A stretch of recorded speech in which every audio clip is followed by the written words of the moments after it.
The light from the laptop burned against the darkness of the room. Tweets scrolled faster than she could read. Hashtags screamed in blue. Hashtag corrupt CEO. Hashtag fraud family. Hashtag Ethan Cole scandal. Each new post was a bullet, and each bullet tore through what was left of her life. Maya Cole hadn't slept in 3 days. Her husband, Ethan, had been accused of embezzling funds from his tech startup. A 15-second edited video had gone viral, a clip ripped out of context that made him look like a thief. Sponsors pulled out. Investors vanished. His name became poison overnight. By the time the truth started to surface, it was too late. Ethan's company collapsed. He lost everything: his reputation, his confidence, and finally, his will to live. When Maya found him, it was too late for even a goodbye. Now, she sat alone in their empty apartment, the glow of the screen flickering across her tear-streaked face. Coffee had gone cold beside her hand. The comments kept coming. Karma's a bitch. Good riddance. His wife probably knew too. Maya stared at the flood of hate, something inside her hollowing out. Not grief anymore, but focus. She was a former PR strategist, the kind of woman who could make a scandal disappear with the right headline. She had built reputations from ashes and ruined others in a single news cycle. And she knew one thing better than anyone else: nothing goes viral by accident. Someone had orchestrated this. Someone had paid for the campaign that destroyed her husband. She looked up from the screen and whispered to herself, not a prayer, but a promise. You made him a hashtag. I'll make you a headline. That night, the viral widow was born. Maya began with silence, a digital ghost drifting through the underbelly of the web. She traced hashtags, engagement graphs, timestamps. Most people wouldn't notice the patterns, but she did. She could see the fingerprints of algorithmic manipulation, the same tactics she once used in corporate warfare. 10 influencer accounts had amplified the smear video in the first 6 hours. 9 were bots or paid shills. But one was real: Lara Vale, a lifestyle influencer turned political truth-teller. Lara had recently partnered with a rising politician named Cameron Ward, a charming reformist with millions of followers and a ruthless PR team. Within a week, Maya knew the truth. Cameron's team had manufactured the scandal to sabotage Ethan's company, whose product threatened one of Cameron's campaign sponsors. Ethan's death had just been collateral damage.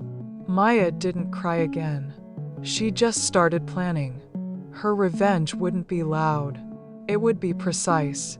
She created a new identity at NightScript, a data journalist persona who specialized in leaked insider stories. Using an encrypted AI tool she'd once built for clients, she began infiltrating online communities, PR Slack groups, and influencer networks. Every night, under the glow of her laptop, she pieced together threads of conversations, payments, and secret NDAs. Every morning, she posted subtle questions under fake accounts that made people start doubting Lara Vale's honesty. Small rumors, gentle seeds, and the algorithm, hungry for drama, did the rest. Lara Vale's empire was built on authenticity, a voice for the people, she called herself. But Maya knew her kind too well. Lara sold outrage for profit, controversy for clicks. So Maya decided to feed her the ultimate bait, a fake whistleblower story. Using her at NightScript identity, Maya leaked confidential data that hinted at Cameron Ward's offshore accounts and illegal sponsorship money. It wasn't entirely false, just carefully exaggerated truth.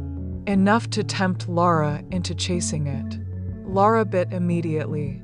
She shared the leak on her live podcast, promising her followers that the biggest political scandal of the year was about to break. The clip exploded overnight. But Maya had hidden something inside the document metadata, a traceable digital fingerprint, linking the upload back to Lara's own IP address. By the next day, rival journalists accused Lara of fabricating evidence for clout. Sponsors began withdrawing. Cameron Ward's campaign distanced itself. Maya watched the downfall unfold like a chess game, quiet, elegant, inevitable. Still, she wasn't done. She wanted Cameron himself to feel what Ethan had felt: public shame, isolation, the collapse of trust. And for that, she needed to step out of the shadows. Cameron Ward's campaign was built on digital perfection, every smile rehearsed, every post approved. He employed hundreds of staffers, including a fixer named Julian Price, who specialized in neutralizing reputational threats. Maya applied for a job on his team under a new alias, Mara Ellis, claiming she was a social media analyst from London. With her portfolio of fake references and perfectly crafted online footprint, she got hired within a week. Julian was sharp but arrogant. He liked control and underestimated women who smiled too much.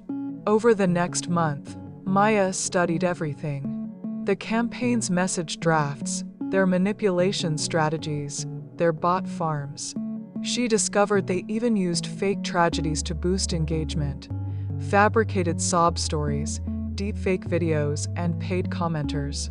One night, she slipped a single file into the internal drive. Project Symmetry. It looked like a campaign pitch, but was actually a self-destruct mechanism. It automatically uploaded all of Cameron's private communications, bribery documents, and digital forgeries to an anonymous cloud server. The trigger was simple: Cameron's next press conference. When he went live on national television, smiling into the cameras, the server released everything online: thousands of messages, photos, and hidden payments. In 20 minutes, Cameron Ward's political empire crumbled. The internet that had once worshipped him now devoured him. Hashtags trended again. Hashtag CameronGate. Hashtag TruthLeaks. Hashtag WardFalls. Lara Vale's reputation imploded too. Sponsorships gone, followers abandoning her, media calling her a fraud influencer. But the victory didn't taste as sweet as Maya had imagined.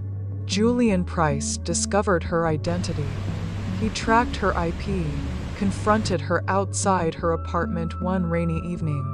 "You think you're a hero," he said, voice low. "You just became one of us. You built a monster to kill another." Maya didn't flinch. "I didn't start this fire. I just turned it around." He left her with a warning.